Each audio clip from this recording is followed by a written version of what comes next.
De hockey qui se met donc en mini-hibernation. En revanche, le football sort, lui, de la sienne. On reprend tôt, tant en Super League qu'en Challenge League, car il faut aussi finir tôt. Ce printemps, Coupe du Monde oblige.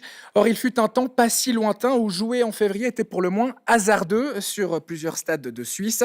Cette semaine, pour notre magazine de la rédaction, nous nous intéressons à ce qui se passe sous les crampons des footballeurs, au plus près de ces pelouses qui ont connu beaucoup d'évolutions ces dernières années.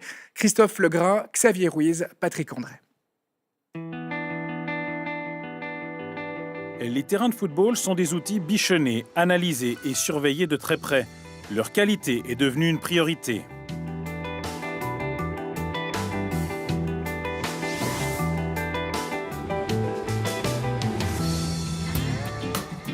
Pour mieux comprendre la problématique, voyons tout d'abord de quoi est composée une pelouse de football. Il faut savoir que depuis environ 30-40 ans en Europe, il n'y a plus un gramme de terre sous une pelouse. À part des anciennes pelouses, on travaille que sur des sables ou des graviers de roches volcaniques, de manière à avoir une très bonne perméabilité de la pelouse, une très bonne planéité, en fait de s'affranchir de tous les problèmes de la boue. Quand on joue sur un terrain qui a de la terre, cette terre va se désagréger, remonter à la surface, former de la boue, et puis coller le terrain qui va se déformer et s'arracher. Sur les 3 types de terrains qui existent actuellement, le synthétique est le moins cher et permet une utilisation importante. Les coûts d'entretien augmentent avec une pelouse naturelle. Le terrain hybride, de par sa particularité d'associer synthétique et naturel, est celui qui revient le plus cher. Des terrains qui sont examinés de près par la Swiss Football League. Avec le changement de modus en 2003, où on s'est mis à jouer beaucoup plus au mois de février, on a eu d'énormes problèmes pour le déroulement des compétitions dans ce mois de février. Et là, on s'est dit qu'il fallait vraiment regarder la qualité des stades, puisqu'on avait vu que c'était réellement la qualité des pelouses qui posait un problème. On a d'abord fait des mesures aux frais de la Ligue pour montrer aux gens quelle était la situation, pour faire des comparaisons avec l'international. Ils ont reçu ces documents et puis ça a fait 3-4 ans avant que la Ligue décide, ça fait partie de la demande de licence et il y a des exigences à remplir. Alors la Swiss Football League a imposé des critères de qualité à toutes les pelouses de Super League et de Challenge League au travers de 4 tests.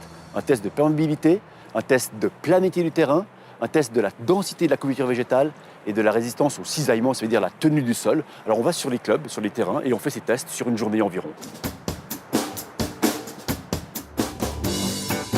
L'été dernier, Sion a complètement remplacé la pelouse du stade de Tourbillon, sans pour autant opter pour une surface synthétique.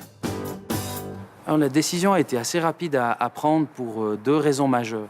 La première, le microclimat ici du Valais central et l'orientation de la tribune faisait que le synthétique ne nous permettait pas de faire l'économie finalement de la mise hors gel.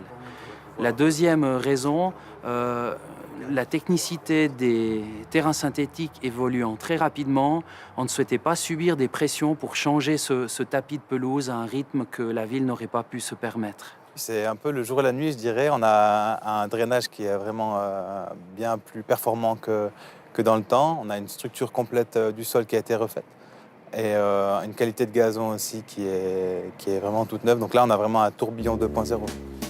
Sion a acquis 2 systèmes de bâches et est le seul club en Suisse à l'avoir fait, pour protéger et régénérer le gazon, ce qui permet aussi une diminution de près de 50% des coûts de chauffage.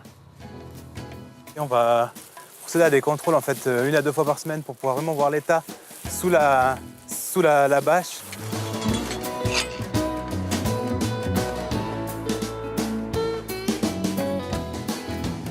Le chauffage sous les pelouses en Suisse, c'est 37 km de tuyaux en moyenne par terrain et un coût d'utilisation de 2 à 3 000 francs par jour. Un chauffage qui est utilisé quelques 100 jours par année.